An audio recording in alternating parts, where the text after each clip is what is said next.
தேவன் அருளிய அப்பம் பிரேயர் மினிஸ்டர் மூலியமாக உங்களோடு சந்திப்பதில் மிகுந்த மகிழ்ச்சி அடைகிறேன். இந்த நாளிலும் ஈஸ்டர் தின நல்வாழ்த்துக்களை உங்கள் யாவருக்கும் இயேசு கிறிஸ்து நாமத்தினால் தெரிவித்து கொள்கிறேன். இந்த நாளிலும் ஒரு வேத பகுதி நாம் தியானிப்போம். 1 கொரிந்தியர் 15ஆம் அதிகாரம் 20 முதல் 23 ஆகிய வசனங்கள். கிறிஸ்துவோ மரித்தோரிலிருந்து எழுந்து நித்திரை அடைந்தவர்களில் முதற் பலனானவர். மனுஷனால் மரணம் உண்டானபடியால் மனுஷனால் மரித்தோரின் உயிர்த்தெழுதலும் உண்டாயிற்று. ஆதாமுக்குள் எல்லாரும் மரிக்கிறது போல கிறிஸ்துவுக்குள் எல்லாரும் உயிர்ப்பிக்கப்படுவார்கள். அவனவன் தன் தன் வரிசையிலே உயிர்ப்பிக்கப்படுவான். முதற் பலனானவர் கிறிஸ்து. பின்பு அவர் வருகையில் அவருடையவர்கள் உயிர்ப்பிக்கப்படுவார்கள். ஹல்லேலூயா.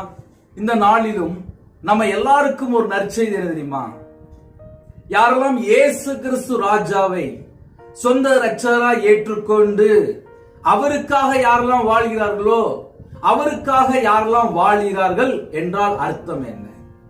இயேசு கிறிஸ்து என்னுடைய பாவத்துக்காக, என்னுடைய அக்கிரமத்துக்காக, என்னுடைய மீறுதலுக்காக, என்னுடைய பலவீனம், என்னுடைய நோய், என்னுடைய துக்கம், என்னுடைய சாபம், தலைமுறை சாபம், தரித்திரம் எல்லாவற்றையும் தாமே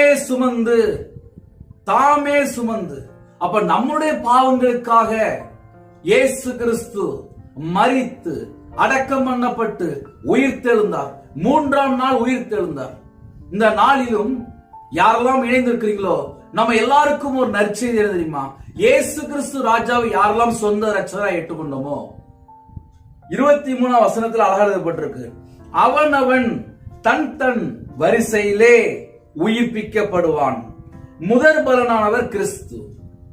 பின்பு அவருடைய வருகையில் அவருடையவர்கள் உயிர்ப்பிக்கப்படுவார்கள்.